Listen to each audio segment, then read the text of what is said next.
live now. Mumpa notora body ku. Mumpa no remove ako. Tembisa hospital. COVID. Ya pakaipa. Harare. Uri kubuda rini? Ha? Friday. Ni hiyo emotika kama tubuda ni kombi. Ha? Uda nichi? Oh, okay. Hai listo. Listo, poni poti anga Saturday matter, please. Next,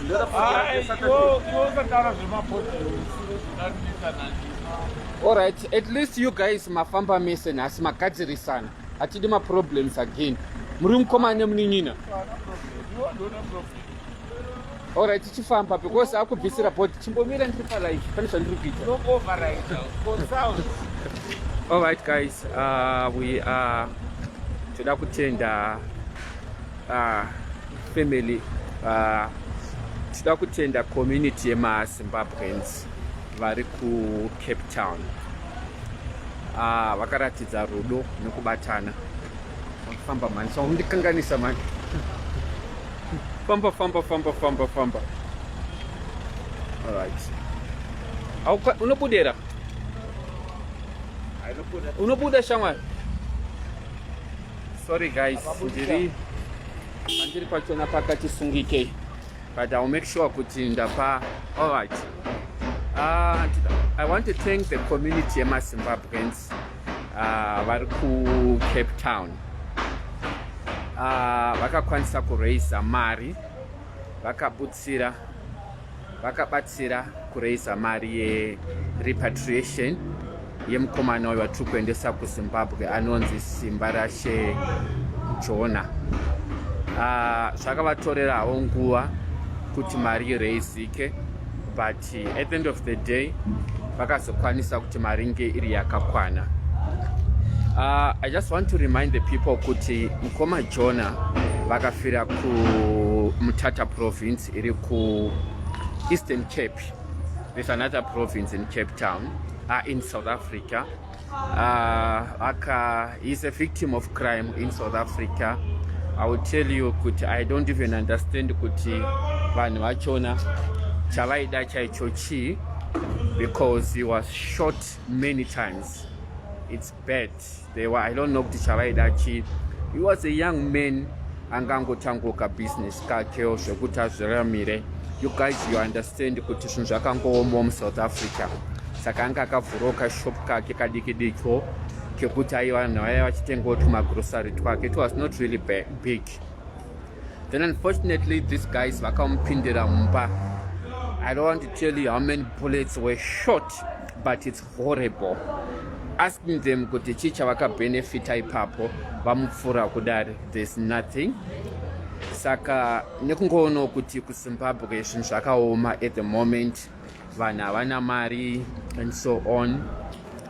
Team yemaZimbabweans ari muCape Town, I need to mention Prince Kuda and the entire team yeZimbabwean community. Guys, makaratidza rudo rwenyu. Vakomana vakataura kuti Prince, chero zvititorere nguva yakaita sei, we are going to raise some money for this body to go to Zimbabwe. Vadaro vakareisa mbijana, and the family in Zimbabwe, they really appreciated. So they managed to raise more than 10,000 rands for this body to go to Zimbabwe.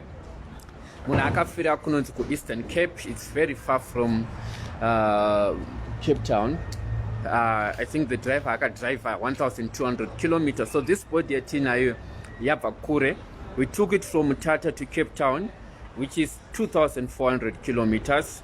Then after that, Tata to Cape Town to Johannesburg, 1,500 kilometers. And we are now repatriating this body today. It's going straight to Avare. No, the car is coming to load now. The car is coming to load now. Simomira ndiri pa life. Nikopedzisa zvandiri kuita. Ya, ndiri papo ndiri kupinda pa life. Aiwa, uri kupinda, mira nikopedzisa. Mira ndauri nawo. Aiwa, iwo chimbomira kani. Chimbomira Dragon. Ati, ndiri pa life. Ndiwe motivation uchataura chimbomira. Chimbomira ndokuisa mira ichilode. I'm very sorry guys, vamwana vandoshanda nawo is my motivation. Saka vakangokwanisa kuraisa mari yavanga vainayo. Family iri kuZimbabwe ndobva yaraisa. I tell you guys, this board yakatora nguva. It's one of the oldest bodies dzatagara nadzo nguva yakareba. Nenyaya yekuti panenge pane ma-financial challenges nemamwewo ma-challenges anga aripo. We have to work very hard kuti pawanike birth certificate. And there are some people who are working in the government, civil servants, vaka-assista futi family kuti birth certificate ribude.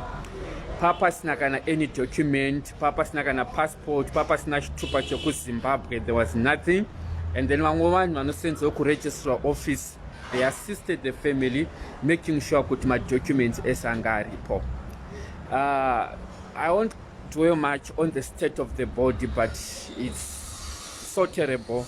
Its condition, the situation, and I've made the family to be aware of the state of the body. Could they might not be able even to check to see, as Akamira say, was the guys vakamupfura.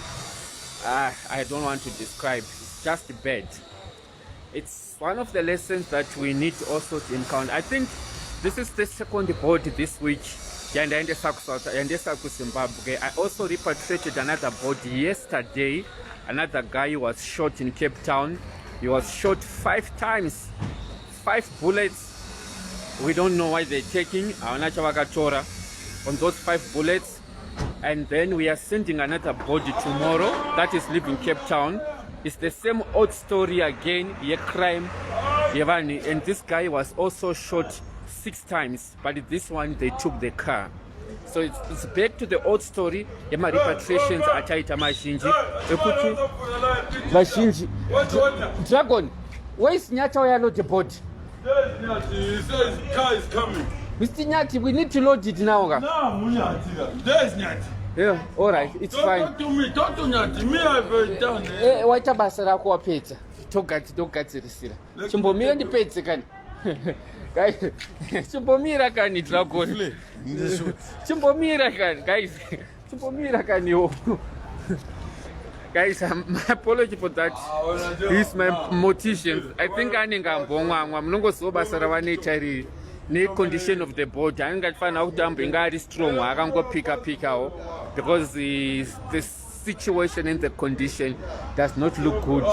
Saka kuti apinda ari munomo nebasa ravanoita kumanava. Sometimes azviti unotofana kutongo respect mashandirawo.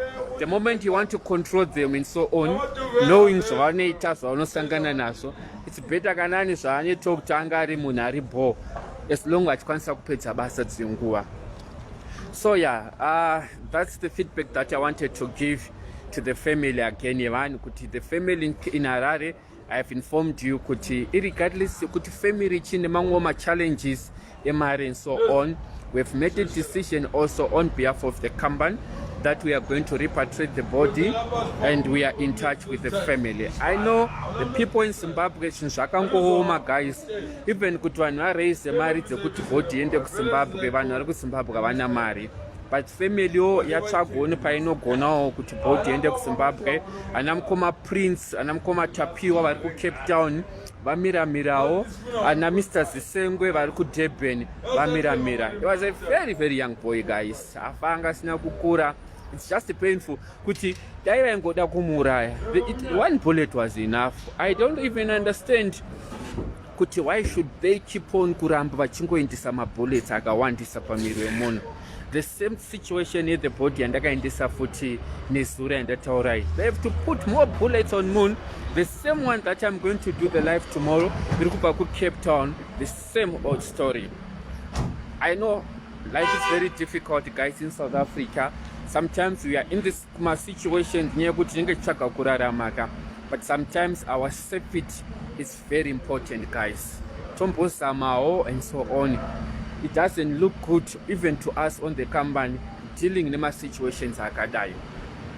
So that's all for today guys. Again, anamukoma Prince Cape Town people ndakudza kuti update you kana ndakusimudza body yakuenda kuti ndokudza zvakamira sei. As I mentioned to you, the family for Jona, again assure you kuti your body is leaving now Johannesburg now.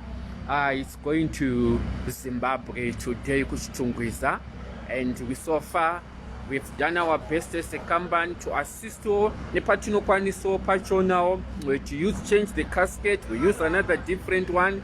The conditions there, Kumunana Eastern Cape, the mortuaries, they were not really looking good, and it's just bad.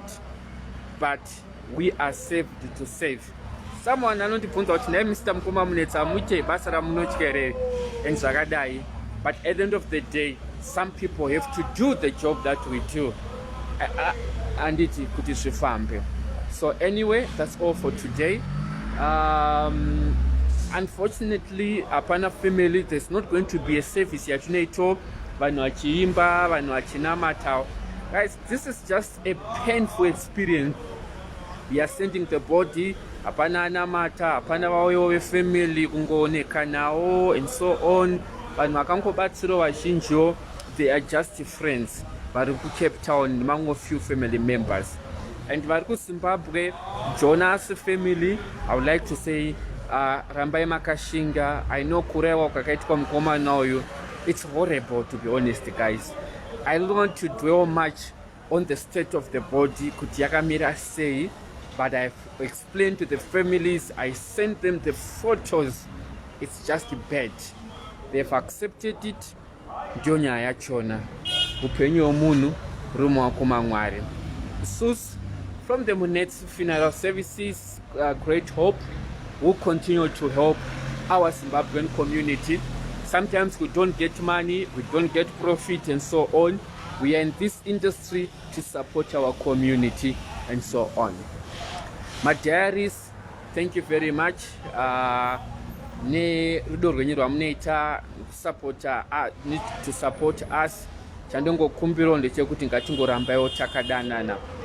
Pakatanga diaries yaSis Melly, maybe we thought kuti nyaya dzemadzimai dzekutaura zvakaita sei, and you guys, you didn't know kuti I'll be part of the diaries, and I've motivated a lot of men kuti angokutedzerawo diaries. Vachizivawo kuti vanondoono varipo and so on. And I want to tell you people, I have managed to have many friends vanhu vakasiyana-siyanawo vandinosangana navo, vamwe vandichirefer hama dzavo kuti Mukoma Munetsi ngatishandei tese. I always tell you guys kuti I live an honest and open life.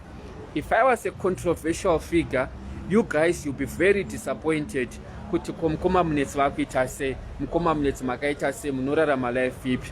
But even the social media, they failed to say something bad about me, because I know my job and I know kuti chinangwa changu ndechekuti chibatsirane semaZimbabwean. So whenever you guys you give me a job, I have to make sure that I give a better service, because at the end of the day, if I miss this job, I'm missing everyone. Diaries, you guys will be very disappointed.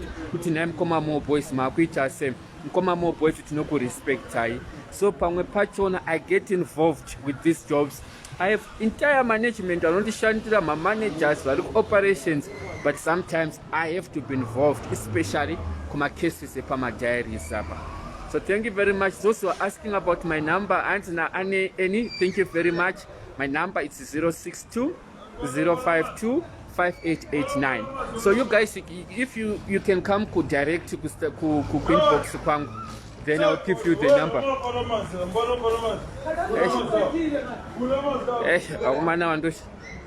All right guys, let me attend this guys. Thank you very much. All right.